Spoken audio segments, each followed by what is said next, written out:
Good morning, class. I hope we're all well. So, we are still under the League of Nations topic, and the subtopic for today is border disputes or conflicts in the 1920s. And this is week 5, lesson 9. And the first border conflict that we'll look at is the Poland invasion of Vilna in 1919 to 1920. So Vilna was the capital city of Lithuania, and because there was a large Polish population in Lithuania, the Polish believed that the area was supposed to belong to them. So Lithuania appealed to the League for help, and the League ordered Poland to withdraw from Lithuania. The League did nothing, as this was not a problem for either Britain or France, and the League also thought that Poland could be a possible ally of Germany, and this made them hesitant to assist Lithuania. And this was a weakness in the League that eventually contributed to its failure.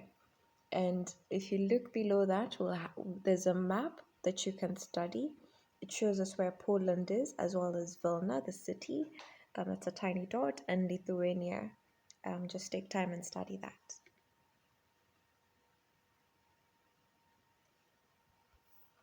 We'll move on to the next dispute, which is the Upper Silesia dispute of 1925.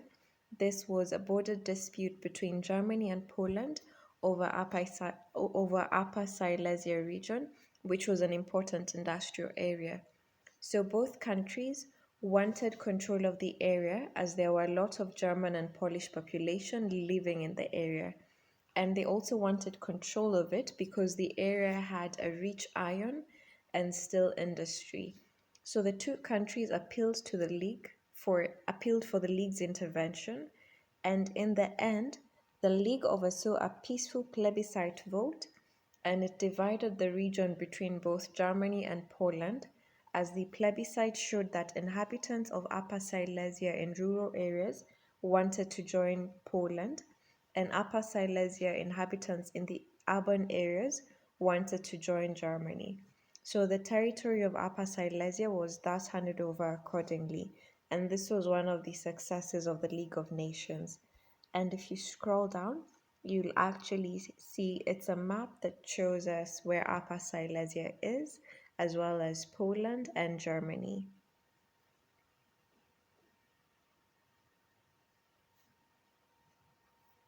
And we'll move on to the next border dispute. The next border dispute that we'll look at is the Oland Island of 1921.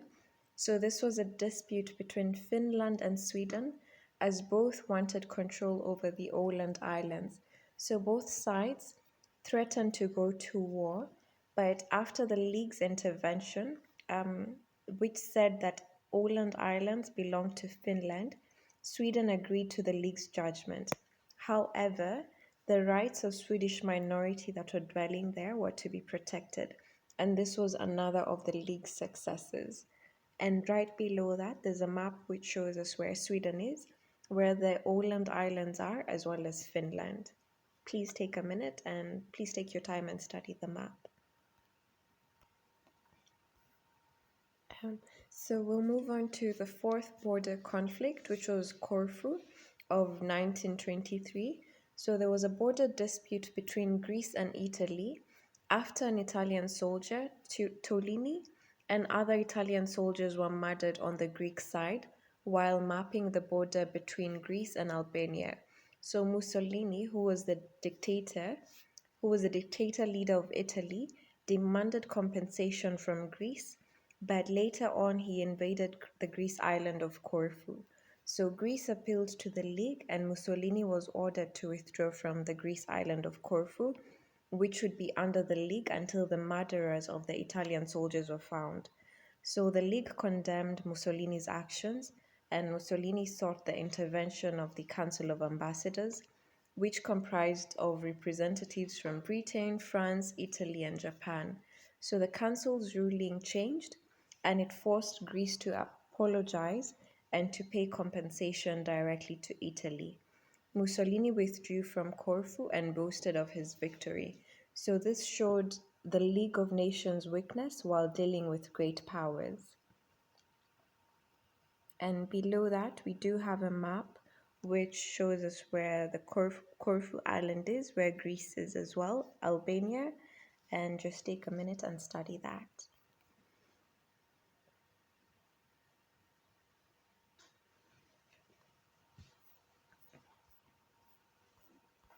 And then right underneath that, we also have another map which shows the problems that were dealt with by the League of Nations in the 1920s.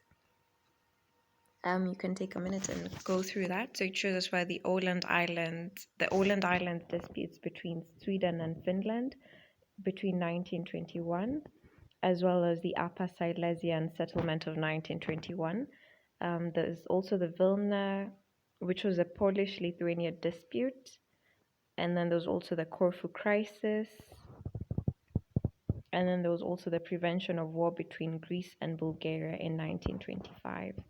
So you can just take a few minutes and study the map just to have a better understanding of which border disputes existed and refugee problems that were also there in the 1920s.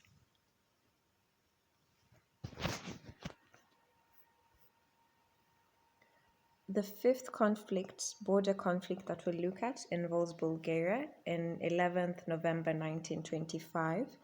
So in 1925, Greek troops invaded Bulgaria after Greek soldiers were killed in a border row. So this happened after the Corfu incident, and Bulgaria appealed to the League after being invaded by the Greek troops. So the League ordered both sides to withdraw their forces. The Greek troops were to withdraw from Bulgaria, and we'll find that Britain and France supported the League's judgment, and the League observers judged in favor of the Bulgarians. So Greece was ordered to pay 45,000 euros, and it was threatened with sanctions in case she failed to comply. So Greece obeyed without complaining. And from this, we'll find that it seemed that there were two kinds of rulings. One was for the smaller states, such as Greece, and then there was also another one for the larger states, such as Italy, where we find that the League was in favor of Italy, yet they were the ones who had invaded. So this was a major success for the League, and its observers could forget the Corfu shame. So the unity of the great powers made the League to be effective.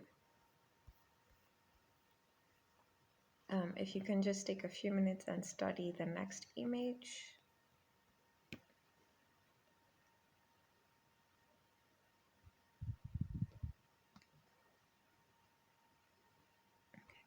So we'll move on to the League committees and commissions, which are some of the areas of achievement. And the first that we'll look at is the International Labour Organization. So this, which is also known as the ILO. So the ILO brought employers, governments, and employees together, and it also helped to improve working conditions of people throughout the world. And there's just an image which shows us how the ILO worked.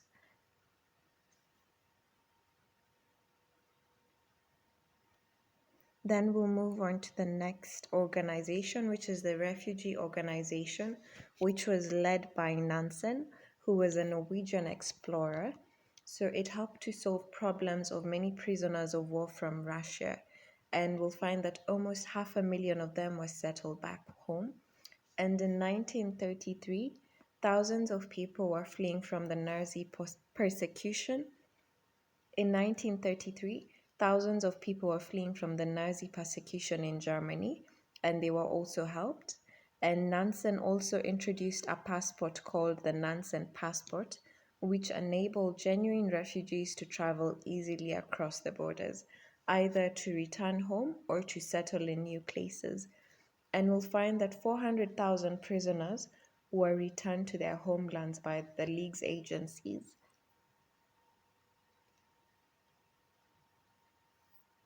And the third committee we look at is the Health Committee, which investigated cases of pandemics. and it managed to combat the typhus epidemic in Russia, and it also sponsored research into infectious diseases with institutes in Singapore, Denmark, and London. So the institutes helped develop vaccines and other medicines to help fight deadly diseases such as leprosy and malaria. And the Health Committee is actually one of the most successful committees of the League of Nations, and its work was carried on by the United Nations Organization after 1945 in the form of the World Health Organization, which is the WHO. So the next committee we look at is transport. So the league So for the Transport Committee, we find that the League recommended on marking of ship lanes and international highway codes for road users. And then we'll move on to the fifth committee, which was the Slavery Committee or the Slavery Commission. So we'll find that 200,000 slaves in Britain owned Sierra Leone were freed. And then it also carried out raids against slave owners and traders in Burma. And then we'll also see that the Slavery Committee also